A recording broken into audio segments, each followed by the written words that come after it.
ꯂꯩꯕꯥꯛꯀꯤ ꯑꯋꯥꯕ ꯇꯥꯔꯕ ꯃꯇꯝꯗ ꯊꯧꯗꯥꯡ ꯑꯆꯧꯕ ꯊꯧꯗꯥꯡ ꯂꯧꯔꯒ ꯐꯝꯕꯤꯔꯤꯕ ꯑꯩꯒꯤ ꯃꯥꯡꯗ ꯂꯦꯡꯁꯤꯟꯕꯤꯔꯤꯕ ꯈ꯭ꯋꯥꯏ ꯈꯨꯗꯤꯡꯃꯛꯄꯨ ꯑꯍꯥꯟꯕꯃꯛꯇꯗ ꯑꯩꯒꯤ ꯏꯀꯥꯏꯈꯨꯝꯅꯕ ꯑꯃꯗꯤ ꯅꯣꯛꯂꯛꯄ ꯑꯗꯨ ꯎꯠꯆꯔꯤ ꯉꯁꯤ ꯃꯐꯝꯁꯤꯗ ꯃꯌꯥꯝꯅ ꯐꯝꯃꯤꯕꯁꯤ ꯌꯥꯝ ꯁꯦꯡꯅ ꯍꯥꯏꯔꯒꯗꯤ ꯇꯥꯡ 18ꯇ ꯇ꯭ꯔꯣꯡ ꯂꯥꯎꯕꯤꯗ ꯕꯣꯝ ꯐꯤꯠ ꯇꯧꯔꯒ ꯑꯉꯥꯡ ꯑꯅꯤ ꯍꯥꯠꯈꯤꯕ ꯑꯃꯗꯤ ꯃꯃꯥꯕꯨꯅ ꯌꯥꯝꯅ ꯊꯤꯅ ꯁꯣꯛꯍꯟꯈꯤꯕ ꯑꯃꯗꯤ ꯃꯤꯑꯣꯏ 3ꯕꯨꯅ CRPꯅ ꯀꯥꯞꯄꯒ ꯍꯥꯠꯈꯤꯕ ꯑꯗꯨꯒꯤ ꯊꯧꯗꯣꯛꯇꯨꯒ ꯃꯔꯤ ꯂꯩꯅꯅ ꯐꯝꯕ ꯁꯤꯠ ꯏꯝꯄꯣꯔꯇꯦꯟꯁ ꯑꯃꯅꯤ ꯍꯥꯏꯅ ꯂꯧꯏ ꯉꯁꯤꯗꯒꯤꯅ ꯆꯍꯤ ꯀꯌꯥꯒꯤ ꯃꯃꯥꯡꯗꯒꯤ ꯑꯩꯈꯣꯏꯅ ꯏꯔꯝꯗꯝꯁꯤꯗ ꯀꯔꯤꯅ ꯑꯩꯈꯣꯏꯁꯦ ꯑꯋꯥꯕ ꯇꯥꯍꯜꯂꯒ ꯂꯤꯁꯥꯡ ꯁꯤꯠꯅ ꯋꯥꯍꯜꯂꯒ ꯂꯥꯛꯈꯤꯒꯦ ꯍꯥꯏꯕꯗ ꯃ꯭ꯌꯥꯟꯃꯥꯔꯗꯒꯤ ꯆꯪꯉꯛꯄ ꯏꯂꯤꯒꯦꯟ ꯏꯃꯤꯒ꯭ꯔꯦꯟꯁꯤꯡꯅ ꯉꯁꯤ ꯏꯟꯗꯤꯌꯥ ꯒꯣꯔꯃꯦꯟꯅ ꯁꯧꯒꯠꯂꯒ ꯊꯝꯃꯀꯥꯟꯗ ꯀꯨꯝꯖꯥ 2009ꯗ ꯁꯨ ꯇꯧꯔꯀꯥꯟꯗ ꯃꯈꯣꯏꯕꯨ ꯋꯦꯜ ꯄꯦꯛ ꯇꯧꯔꯒ ꯆꯥꯕ ꯊꯛꯑꯒ ꯇꯣꯂꯣꯞ ꯄꯤꯔꯒ ꯊꯝꯃꯒ ꯊꯝꯈꯤꯕꯗꯒꯤ ꯑꯗꯨꯒꯨꯝꯕ ꯏꯂꯤꯒꯦꯟ ꯏꯃꯤꯒ꯭ꯔꯦꯟꯁꯤꯡ ꯑꯁꯤꯅ ꯉꯁꯤꯗꯤ ꯂꯤꯁꯥꯡ ꯁꯤꯠꯅ ꯃꯇꯝꯒꯤ ꯃꯇꯨꯡ ꯏꯟꯅ ꯃꯩꯇꯩꯗ ꯑꯣꯟꯁꯜꯂꯒ ꯆꯥꯔꯛꯄ ꯑꯗꯨꯒ 2023ꯒꯤ ꯃꯦꯒꯤ 3ꯗ ꯈꯪꯍꯧꯗꯅ ꯅꯣꯡꯃꯩ ꯄꯥꯏꯔꯀꯥꯟꯗ ꯑꯗꯨꯒꯨꯝꯕ ꯆꯠꯈꯤꯕ ꯔꯦꯂꯤ ꯑꯗꯨꯗ ꯆꯨꯔꯥꯆꯥꯟꯄꯨꯔꯗ ꯌꯨꯝ ꯀꯌꯥ ꯑꯃ ꯃꯩ ꯊꯥꯗꯅ ꯃꯃꯜ ꯌꯥꯝꯂꯕ ꯃꯤꯑꯣꯏꯕꯒꯤ ꯊꯋꯥꯏ ꯀꯌꯥ ꯑꯃ ꯍꯥꯠꯈꯤꯕ ꯑꯗꯨꯒꯨꯝꯕ ꯊꯧꯗꯣꯛꯇꯨꯒꯤ ꯃꯈꯥ ꯇꯥꯔꯛꯄꯗ ꯉꯁꯤ ꯐꯥꯎꯕꯗ ꯏꯔꯝꯗꯝ ꯃꯅꯤꯄꯨꯔꯁꯤꯗ ꯅꯦ ꯇꯥꯗꯕ ꯐꯤꯚꯝ ꯑꯃꯗ ꯑꯩꯈꯣꯏꯁꯦ ꯑꯗꯨꯃꯛ ꯃꯥꯌꯣꯛꯅꯔꯒ ꯍꯤꯡꯃꯤꯟꯅꯔꯤ ꯑꯗꯨꯅ ꯃꯁꯤ ꯑꯩꯈꯣꯏꯅ ꯉꯁꯤ ꯊꯣꯛꯂꯛꯏꯕ ꯊꯧꯗꯣꯛꯁꯦ ꯉꯁꯤ ꯑꯁꯤ ꯌꯧꯅ ꯁꯣꯛꯆꯤꯜꯂꯛꯏꯕꯁꯦ ꯀꯔꯤꯗꯒꯤꯅꯣ ꯍꯥꯏꯕ ꯇꯥꯔꯒꯗꯤ ꯃ꯭ꯌꯥꯟꯃꯥꯔꯗꯒꯤ ꯆꯪꯉꯛꯄ ꯑꯗꯨꯒꯨꯝꯕ ꯏꯂꯤꯒꯦꯜ ꯏꯟꯐ꯭ꯂꯛꯁꯤꯡꯗꯣ ꯃꯗꯨ ꯏꯟꯗꯤꯌꯥ ꯒꯣꯔꯃꯦꯟꯅ ꯌꯣꯛꯈꯠꯂꯒ ꯊꯝꯃꯀꯥꯟꯗ ꯑꯃꯗꯤ ꯑꯩꯈꯣꯏꯒꯤ ꯃꯩꯇꯩ ꯂꯥꯜꯍꯧꯕꯁꯤꯡꯁꯤꯕꯨ ꯅꯝꯊꯅꯕ ꯍꯣꯠꯅꯕꯗ ꯑꯗꯨꯒꯨꯝꯕ ꯆꯠꯊꯔꯛꯄ ꯂꯥꯜꯂꯣꯡ ꯑꯃꯗ ꯉꯁꯤ ꯑꯩꯈꯣꯏ ꯈꯨꯗꯤꯡꯃꯛꯅ ꯋꯥꯃꯤꯟꯅꯗꯅ ꯉꯁꯤ ꯐꯥꯎꯕꯗ ꯑꯗꯒꯤ ꯑꯩꯈꯣꯏꯒꯤ ꯄꯦꯔꯤꯐꯦꯔꯤ ꯑꯦꯔꯤꯌꯥꯗ ꯂꯩꯔꯤꯕꯁꯤꯡ ꯑꯁꯤꯅ ꯃꯌꯨꯝ ꯆꯪꯕ ꯐꯪꯗꯗꯅ ꯑꯃꯗꯤ relief ꯀꯦꯝꯞꯇ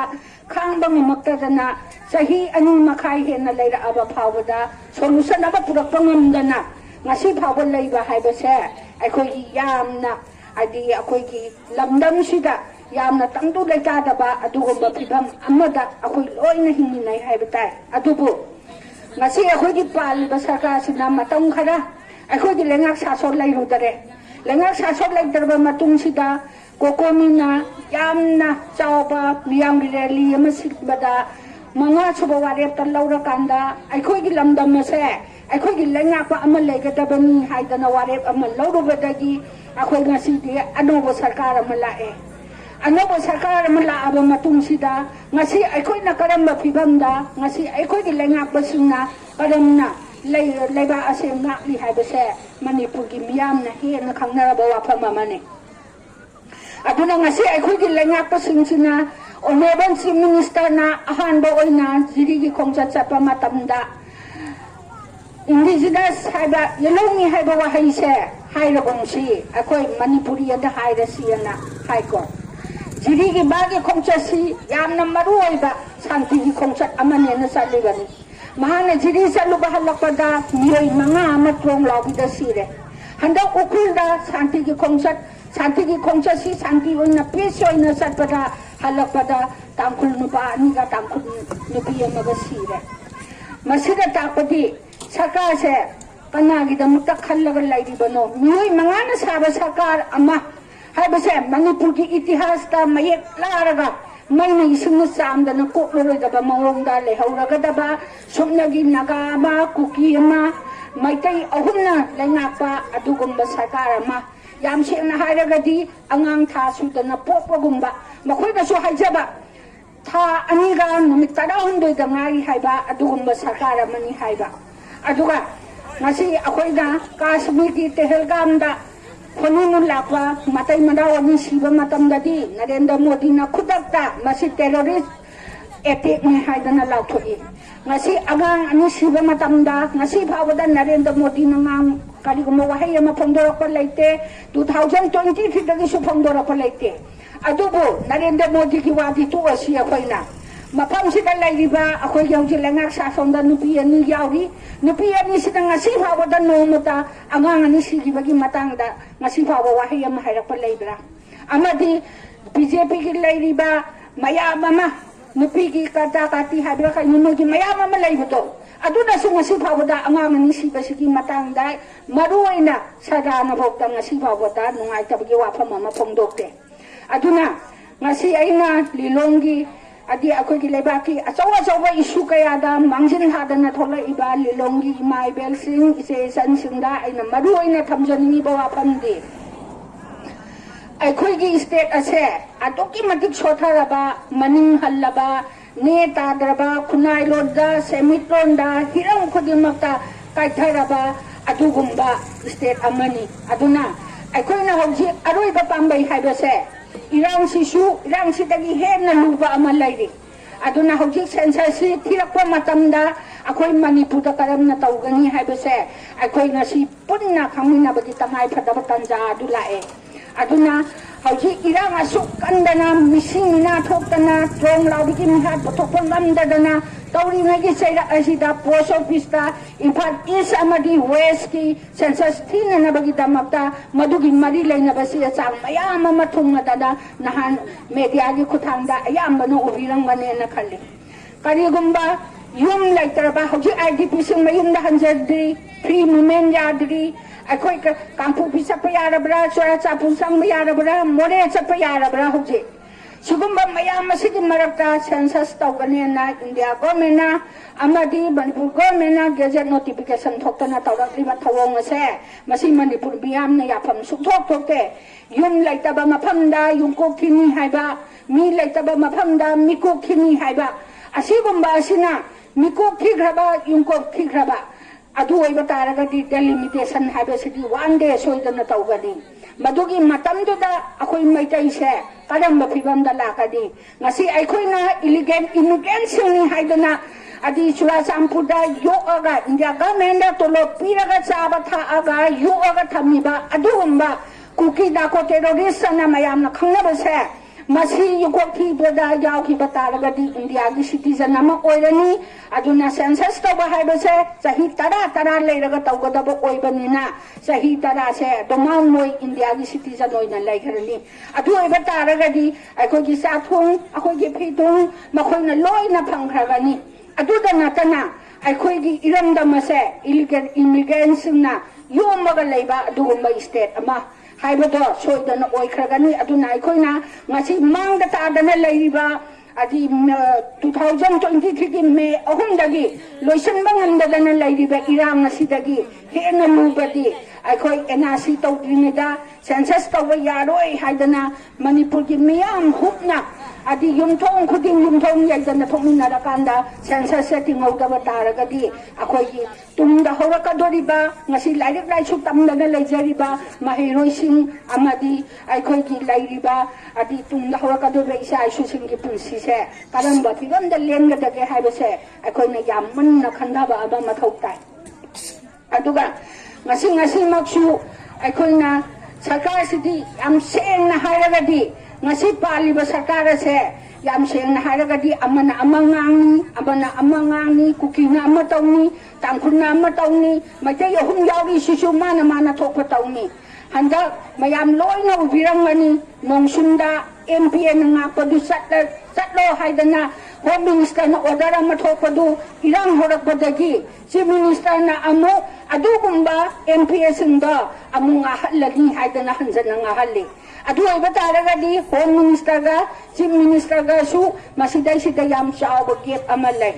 handa ki tuwang laubigi irang sida su aduma haibadi nga si phawada matam si yalthoaga ngasi phawada mihapa puthokpa ngamdaba angang ani siraba phawada khudakta koming operation tawdaba asigumba irang singase manipur gi laimai muthakke haiba taragadi akhoina kari lawbatai akhoigi maruoiba sorgani supnagi ani khatani aduna su evoke tawga amadi military crackdown tawrakanda illegal immigrants tan thokiba haiba sigi sorgan ani sinatana akhoina iramdam kannana bagi pambai ama phawba leiroi aduna ꯑꯩꯈꯣꯏ ꯃꯅꯤꯄꯨꯔ ꯃꯤꯌꯥꯝꯅ ꯌꯥꯝꯅ ꯀꯨꯞꯅ ꯈꯟꯅꯔꯀꯥꯟꯗ ꯑꯐꯕ ꯐꯠꯇꯕꯁꯦ ꯑꯃꯅ ꯍꯥꯏꯕ ꯅꯠꯇꯕ ꯑꯩꯅ ꯍꯥꯏꯕꯁꯨ ꯅꯠꯇꯕ ꯃꯤꯅ ꯍꯥꯏꯕꯁꯨ ꯅꯠꯇꯕ ꯇꯥꯔꯤꯕ ꯃꯌꯥꯝꯁꯤꯡꯗꯒꯤ ꯃꯨꯟꯅ ꯂꯧꯁꯤꯜꯂꯀꯥꯟꯗ ꯑꯩꯈꯣꯏꯅ ꯂꯝꯗꯝꯁꯤꯕꯨ ꯀꯟꯅꯅꯕ ꯍꯣꯠꯅꯕꯗ ꯑꯩꯈꯣꯏ ꯑꯍꯥꯟꯕꯗ ꯀꯔꯤ ꯊꯦꯡꯅꯒꯅꯤ ꯍꯥꯏꯕꯁꯦ ꯑꯩꯈꯣꯏ ꯈꯨꯗꯤꯡꯃꯛꯅ ꯈꯪꯃꯤꯟꯅꯕ ꯑꯃ ꯃꯊꯧ ꯇꯥꯏ ꯍꯧꯖꯤꯛ ꯂꯩꯔꯤꯕ ꯃꯅꯤꯄꯨꯔꯒꯤ ꯐꯤꯕꯝꯁꯤꯗ ꯑꯩꯈꯣꯏꯅ ꯃꯃꯥꯡꯉꯩꯗꯒꯤ ꯍꯧꯅ ꯐꯣꯔꯦꯅꯔ ꯏꯁꯨ ꯃꯌꯥꯝ ꯑꯃ ꯑꯦꯝꯁꯨꯅ ꯊꯦꯡꯅꯔꯒ ꯂꯥꯛꯈꯤ ꯑꯗꯨꯅ ꯒो ꯕꯦꯛ ꯐꯣꯔꯦꯅꯔ ꯀꯥꯏꯅ ꯂꯥꯎꯈꯤꯕ ꯑꯗꯨꯒꯨꯝꯕ ꯃꯌꯥꯝ ꯑꯃ ꯑꯗꯨꯝ ꯇꯥꯕꯤꯔꯝꯒꯅꯤ ꯑꯗꯨꯒ ꯑꯩꯈꯣꯏꯅ ꯏꯁꯨ ꯈꯨꯗꯤꯡꯃꯛꯇ ꯏꯍꯧ ꯈꯨꯗꯤꯡꯃꯛꯇ NRC ꯍꯥꯟꯅ ꯆꯠꯅꯍꯜꯂꯨ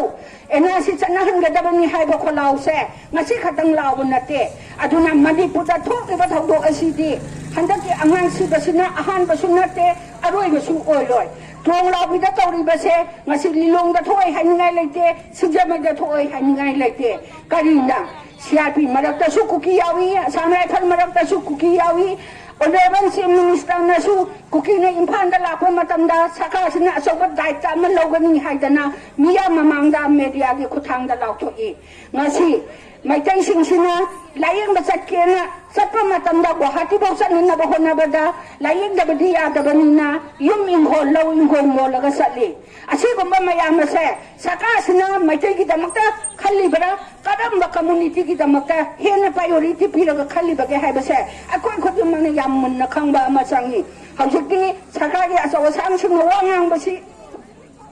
ꯑꯩꯈꯣꯏꯅ ꯌꯥꯝ ꯃꯨꯟꯅ ꯇꯥꯔꯒ ꯃꯈꯣꯏꯅ ꯉꯥꯡꯂꯤꯕꯁꯤꯡꯁꯦ ꯅꯩꯅꯕ ꯑꯃ ꯆꯪꯏ ꯃꯈꯣꯏꯅ ꯉꯥꯡꯕꯗ ꯁꯣꯏꯔꯤꯕꯁꯤꯡꯁꯦ ꯃꯈꯣꯏꯒꯤ ꯋꯥꯈꯜꯗꯣ ꯐꯠꯇꯕꯗꯒꯤꯅꯤ ꯍꯥꯏꯕꯁꯦ ꯑꯩꯈꯣꯏꯅ ꯈꯪꯃꯤꯟꯅꯕ ꯑꯃ ꯆꯪꯏ ꯑꯗꯨꯅ ꯑꯩꯅ ꯃꯔꯨꯑꯣꯏꯅ ꯍꯥꯏꯖꯅꯤꯡꯕꯗꯤ ꯃꯅꯤꯄꯨꯔꯁꯦ ꯑꯩꯈꯣꯏꯒꯤ ꯂꯝꯗꯝꯁꯤ ꯑꯐꯕ ꯂꯩꯉꯥꯛ ꯁꯥꯁꯣꯟ ꯑꯃ ꯂꯩꯇꯕ ꯃꯇꯝ ꯌꯥꯝꯅ ꯁꯥꯡꯉꯦ ꯑꯗꯨꯅ ꯑꯩꯈꯣꯏꯅ 2027ꯒꯤ ꯏꯂꯦꯛꯁꯟꯁꯦ ꯍꯌꯦꯡꯗ ꯉꯥꯏꯔꯦ ꯃꯁꯤꯗꯩꯁꯤꯗ ꯑꯩꯈꯣꯏꯒꯤ ꯏꯁꯥꯒꯤ ꯍꯛ ꯑꯩꯒꯤ ꯔꯥꯏꯠ ꯃꯁꯤ ꯌꯥꯝ ꯃꯨꯟꯅ ꯈꯜꯂꯀꯥꯟꯗ ꯚꯣꯠ ꯊꯥꯗꯕ ꯃꯇꯝꯗ ꯂꯨꯄꯥ 3,000ꯗ 5ꯗ ꯑꯩꯒꯤ ꯔꯥꯏꯠ ꯌꯣꯜꯂꯒ ꯊꯥꯗꯈꯤꯕꯗꯣ ꯑꯗꯨꯅꯗꯤ ꯉꯁꯤ ꯑꯩꯈꯣꯏꯅ ꯑꯋꯥꯕ ꯅꯪꯉꯤꯕꯁꯦ ꯑꯗꯨꯅ ꯃꯁꯤꯒꯤ ꯋꯥꯈꯜꯂꯣꯟꯁꯤ ꯏꯁꯥꯗꯒꯤ ꯆꯨꯝꯊꯣꯛꯄ ꯅꯠꯇ꯭ꯔꯒꯗꯤ ꯃꯤꯅꯗꯤ ꯆꯨꯝꯊꯣꯛꯄ ꯉꯝꯃꯣꯏ ꯃꯅꯤꯄꯨꯔ ꯍꯥꯏꯕ ꯂꯝꯗꯝꯁꯤꯗꯤ ꯅꯨꯄꯤꯅ ꯊꯧꯗꯥꯡ ꯌꯥꯝꯅ ꯂꯧꯕ ꯆꯥꯛꯈꯨꯝꯗꯒꯤ ꯍꯧꯔꯀꯥꯟꯗ ꯃꯄꯥꯟ ꯐꯥꯎꯕ ꯑꯃꯗꯤ ꯃꯩꯍꯧꯔꯣꯟꯗꯒꯤ ꯍꯧꯔꯀꯥꯟꯗ ꯂꯥꯟ ꯐꯥꯎꯕ ꯅꯨꯄꯤꯅ ꯊꯦꯡꯅꯕ ꯑꯗꯨꯒꯨꯝꯕ ꯂꯝꯗꯝ ꯑꯃꯅꯤ ꯑꯗꯨꯅ ꯅꯨꯄꯤꯁꯤꯡꯅ ꯂꯧꯔꯤꯕ ꯊꯧꯗꯥꯡꯁꯦ ꯌꯥꯝꯅ ꯍꯟꯗꯛꯇꯤ ꯑꯩꯒꯤ ꯏꯁꯥꯒꯤ ꯔꯥꯏꯠꯁꯦ ꯃꯨꯟꯅ ꯈꯪꯉꯀꯥꯟꯗ ꯚꯣꯠ ꯊꯥꯗꯕ ꯃꯇꯝꯗ ꯑꯩꯈꯣꯏ ꯌꯥꯝ ꯃꯨꯟꯅ ꯈꯟꯊꯕ ꯑꯃ ꯆꯪꯏ ꯑꯩꯈꯣꯏꯅ ꯃꯁꯤꯗꯩꯁꯤꯗ ꯑꯩꯈꯣꯏ ꯅꯦꯄꯥꯜꯗꯒ ꯇꯧꯔꯤꯕ ꯅꯍꯥ ꯉꯥꯛꯇ ꯑꯣꯟꯊꯣꯛꯑꯀꯥꯟꯗ ꯅꯦꯄꯥꯜꯗ ꯂꯩꯔꯝꯕ ꯄꯣꯂꯤꯇꯤꯀꯦꯜꯒꯤ ꯃꯑꯣꯡꯁꯦ ꯂꯣꯏꯅ ꯁꯦꯝꯗꯣꯛꯈ꯭ꯔꯀꯥꯟꯗ ꯉꯁꯤ ꯅꯦꯄꯥꯜꯒꯤ MP ꯑꯃꯗꯤ ꯅꯦꯄꯥꯜꯒꯤ ꯃꯥꯒꯤ ꯆꯥꯟꯅꯕ ꯍꯥꯏꯕꯗꯤ ꯏꯀꯣꯅꯣꯃꯤꯛꯁ ꯂꯧꯕꯅ ꯐꯥꯏꯅꯥꯟꯁ ꯄꯥꯏꯍꯟꯕ ꯑꯗꯨꯒꯨꯝꯕ ꯃꯥꯒꯤ ꯁꯕꯖꯦꯛ ꯋꯥꯏ ꯂꯣ ꯇꯝꯃꯛꯄ ꯃꯤꯅꯤꯅ ꯂꯣꯒꯤ ꯃꯟꯇ꯭ꯔꯤ ꯑꯣꯏꯍꯟꯕ ꯁꯤꯒꯨꯝꯕ ꯃꯌꯥꯝ ꯑꯁꯦ ꯃꯅꯤꯄꯨꯔꯗꯁꯨ ꯍꯧꯗꯣꯛꯄ ꯑꯃ ꯆꯪꯏ ꯑꯩꯈꯣꯏꯒꯤ ꯏꯔꯝꯗꯝꯁꯤꯗ ꯑꯩꯈꯣꯏꯅ ꯑꯐꯕ ꯃꯤꯑꯣꯏ ꯈꯜꯂꯒ ꯂꯥꯏꯔꯤꯛ ꯂꯥꯏꯁꯨ ꯍꯩꯕ ꯃꯤꯑꯣꯏ ꯈꯜꯂꯀꯥꯟꯗ ꯅꯍꯥ ꯑꯃ ꯍꯟꯗꯛꯀꯤ ꯀꯦꯟꯗꯤꯗꯦꯠꯁꯦ ꯁꯤ ꯄꯨꯊꯣꯛꯑꯁꯤ ꯍꯥꯏꯕꯁꯦ ꯄ꯭ꯔꯖꯥꯅ ꯄꯨꯊꯣꯛꯄ ꯀꯦꯟꯗꯤꯗꯦꯠ ꯑꯃ ꯗꯔꯀꯥꯔ ꯇꯥꯏ ꯑꯩꯈꯣꯏꯅ ꯉꯁꯤ ꯋꯥꯔꯤꯕ ꯃꯌꯥꯝꯁꯦ ꯀꯔꯤꯝꯇ ꯅꯠꯇꯦ ꯑꯩꯈꯣꯏ ꯒꯨꯗ ꯒꯕꯔꯅꯦꯟꯁ ꯂꯩꯇꯕꯗꯒꯤꯅꯤ ꯑꯗꯨꯅ ꯉꯁꯤ ꯂꯩꯔꯤꯕ ꯃꯤꯁꯤꯡꯁꯤ ꯑꯩꯈꯣꯏꯒꯤꯗꯃꯛꯇ ꯄ꯭ꯔꯖꯥꯒꯤꯗꯃꯛꯇ ꯂꯟ ꯊꯨꯝ ꯉꯥꯛꯄꯤꯗ꯭ꯔꯕ ꯄ꯭ꯔꯖꯥꯒꯤ ꯄꯨꯟꯁꯤ ꯉꯥꯛꯄꯤꯗ꯭ꯔꯕ ꯃꯐꯝ ꯈꯨꯗꯤꯡꯒꯤ ꯁꯤꯖꯜꯂꯛꯑꯕ ꯑꯗꯤ ꯃꯤꯌꯥꯝꯅ ꯗꯦꯃꯣꯀ꯭ꯔꯦꯇꯤꯛ ꯑꯣꯏꯅ ꯆꯪꯁꯟꯕ ꯏꯍꯧꯗ ꯇꯤꯌꯥꯔ ꯒ꯭ꯌꯥꯁ ꯀꯥꯞꯁꯟꯕ ꯃꯣꯛ ꯕꯣꯝ ꯂꯪꯁꯟꯕ ꯑꯗꯨꯗꯒꯤ ꯍꯦꯟꯗꯣꯛꯇꯅ ꯒꯥꯔꯤꯅꯕꯨ ꯇꯛꯈꯥꯏꯕ ꯃꯁꯤꯗꯩꯁꯤꯗ ꯑꯩꯈꯣꯏ ꯇꯨꯃꯤꯟꯅ ꯂꯩꯈꯤꯗꯔ ꯉꯁꯤ ꯏꯍꯧꯁꯤ ꯀꯨꯏꯁꯜꯂꯛꯑꯀꯥꯟꯗ ꯃꯊꯟꯇ ꯇꯜꯂꯒ ꯇꯣꯛꯆꯈꯤꯅꯤ ꯍꯥꯏꯕ ꯁꯔꯀꯥꯔꯒꯤ ꯑꯁꯤꯒꯨꯝꯕ ꯋꯥꯈꯜ ꯑꯁꯦ ꯑꯩꯈꯣꯏ ꯃꯅꯤꯄꯨꯔ ꯃꯤꯌꯥꯝꯅ ꯍꯟꯗꯛꯇꯤ ꯄꯔꯥ ꯑꯃ ꯇꯝꯕ ꯀꯥꯟꯗ ꯌꯥꯗꯦ ꯍꯥꯏꯕ ꯑꯃ ꯃꯅꯤꯄꯨꯔꯒꯤ ꯂꯩꯃꯥꯏꯗꯒꯤ ꯃꯨꯊꯠꯈꯤꯕ ꯑꯃ ꯆꯪꯏ ꯑꯗꯨꯅ ꯚꯣꯠ ꯂꯥꯛꯄ ꯃꯇꯝꯗ ꯄꯪꯊꯕꯤꯒꯅꯨ ꯌꯥꯝ ꯁꯦꯡꯅ ꯑꯗꯨꯅ ꯉꯁꯤ ꯔꯥꯖꯅꯤꯇꯤ ꯋꯥꯂꯥꯁꯤꯡꯁꯤꯅ ꯚꯣꯠꯀꯤ ꯃꯇꯝꯗꯗꯤ ꯚꯣꯠ ꯊꯥꯗꯕꯤꯌꯨ ꯍꯥꯏꯗꯅ ꯃꯈꯨꯠ ꯂꯣꯟꯅꯔꯒ ꯃꯅꯤꯄꯨꯔꯒꯤ ꯃꯤꯌꯥꯝ ꯈꯨꯗꯤꯡꯃꯛꯇ ꯃꯐꯝ ꯈꯨꯗꯤꯡꯒꯤ ꯀꯦꯟꯗ꯭ꯔ ꯈꯨꯗꯤꯡꯃꯛꯀꯤ ꯚꯣꯠ ꯊꯥꯗꯕꯤꯌꯣꯅ ꯆꯠꯈꯤꯕꯁꯤꯡꯗꯣ ꯑꯗꯨꯅ ꯉꯁꯤꯗꯤ ꯑꯣꯟꯁꯤꯜꯂꯀꯥꯟꯗ ꯄ꯭ꯔꯖꯥꯗ ꯆꯩꯊꯦꯡ ꯃꯌꯥꯝ ꯑꯃ ꯄꯤꯔꯤ ꯄ꯭ꯔꯖꯥꯒꯤ ꯅꯨꯡꯉꯥꯏꯅꯕ ꯑꯃ ꯐꯥꯎꯕ ꯇꯧꯗꯦ ꯍꯧꯖꯤꯛ ꯑꯃꯨꯛ ꯏꯂꯦꯛꯁꯟ ꯃꯌꯥ ꯅꯛꯁꯤꯜꯂꯛꯑꯕꯅꯤꯅ ꯆꯥꯏꯕ ꯍꯧꯔꯦ ꯂꯨꯄꯥ 10,000 ꯅꯪꯒꯤ ꯑꯦꯀꯥꯎꯟꯗ ꯆꯪꯍꯟꯒꯅꯤ ꯑꯗꯨꯅ 10 ꯑꯃꯨꯛ ꯆꯪꯍꯟꯒꯅꯤ ꯑꯗꯨꯒ 10 ꯑꯃ 10 ꯑꯃꯨꯛ ꯆꯪꯍꯟꯒꯅꯤ ꯄꯨꯟꯅ ꯂꯨꯄꯥ 50,000 ꯆꯪꯍꯟꯒꯅꯤ ꯍꯥꯏꯗꯅ ꯂꯩꯅꯗꯕ ꯀꯧꯕꯅꯤꯅ मधुगी से चांग मयाम अमा थाजनरी मफम मफम खुदिंगदा मधु लोइना फंगदब नते बीजेपी का नंगनाबा बीजेपी की वाकर होइबे इमुंग बीजेपी की अदुगुंबा मीदा पैसा संसे चंगहनदेबा तोंगानबा दल दोल अमगी मी थाजलु कदंगरसु चंगहलओय फंगोय अदुना अखोइना हौगिबंगोय हौगिबा तारगसु ngasidi अखोइ खुदिमंग मिकप थोकांदा अखोइना हान लेरमिबा माइंडसेट सिंगसे ओंथोकांदा अनोबो मायोलमा अनोबो यावोलमा पुरक्नबा होटनबदा अखोइ नपीसिंगना सोबा थौतांग लौरकांदा अनोबा इलेक्शन नमा मणिपुरदा सेमदोकांदा केंद्र खुदिमक्ता अदि अदुगुंबा अफब मियोय अममम प्रजाना थागलकांदा अदुगी मतमदुदा अखोइ तंगदु लेताबा इंगसिपा मिहार निपुन यावदबा खुनायबा ओइरक्पा ngangani aina aroibada haijanimbadi अखोइ ngasi वादबा मी अमत्ता लेते ngasi मणिपुरदा सुक यामना थोइबे इरांगसिंगसे इना खुंबा इमुंगी मी अमत्ता थोरा अमोय मेरारे लिसलासु थोरा ओय धना फमसु थोरा ओय ngasi लाइरबा सिंगातनी इरमदम कन्ननबा थोरा इसे कना नुंगाइबे इमुंग सिदाइसुदासु यावरमोय सिदनते मफम खुदुंगकी ओइना यावदे रेली चले सात मथक्ता येंगबा नोकपा सिगुंबा ngатani मखोइगिदि लमदमसि कनबदा सरुक यावदबगा सब माने अदुना लमदम खुदिंगी सिगुंबा हंदा अखोइ तांग कुनमरिदा मियांगी ओइबा अपुनबगी ओइबा एजिटेशन नमा कोकोमिना लाथोरपा मतमदा अदि मियाम हुमना याबीदना यामना मपुंग फाबा एजिटेशन नमा ओइनना बहोनबदसु ngasi tingbiriba khudumana saruk yabiyo mafam khudingi masi maya khudingi agitation se masit tawbasina thana singdasu yamna nungaiba sipai singdasu yamna nungaiba hena sopan nangba adugumba makhai agitation nama odapadagi kokomina yamna munna khanajaraba matungda ta lakadoriba tang kumarida siangida maikai khudumактagi amuktangda one time da one agitation oina khupchandagi numit ama tangkumadi de tawgodoribe agitation nasida lamdam masibu kanna bohonabada asogo thogdang lobiriba ngasi mafam sida leibiriba khudimangna matam chana lapirakanda masida saruk yabiyo aduga manipur se kadambano manipurda leiriba ima ibel singki thongna se karino haibase numisida mayek se no unnarakanda akhoi iramdam si tangdu leitaba iramdam mama पुरक्नबा होनबदा अखोइ खुदिमंगना असोबा थौतांग लोमिनसी अदुगा NRC से हौजुग नमफुदा तौननबा होनरी अदुना एनआरसी हान तौदना सेंसस तौबा यारोय हाइबसे मसी इशू अचौबा इहवमा लाकबा मतमदा just and fair delimitation committee हाइबा अमा कमिटी जुदसु आईसी कम्युनिटी अफेयर्स ओइन पुजबनी इरांग से मरम ओइरकांदा सेंसस की थबक से नमसिलगा लेतिबनी अदुना सेंसस तौदनबगी अचौबा इहो अमा लाकबा मतमदा हाइने रुबन नाइदना जेबदिना मीडिया के खुथांगदा लाथोरकबा मतमदा मणिपुर कन्ननबा होनबदा अचौबा थौदांग लौमिनासी हाइबा वाफम खरा सि थमजबगा लोइनना पुनः मफु आइनै काय खुमनजरी नो लुक्सरी थैंक यू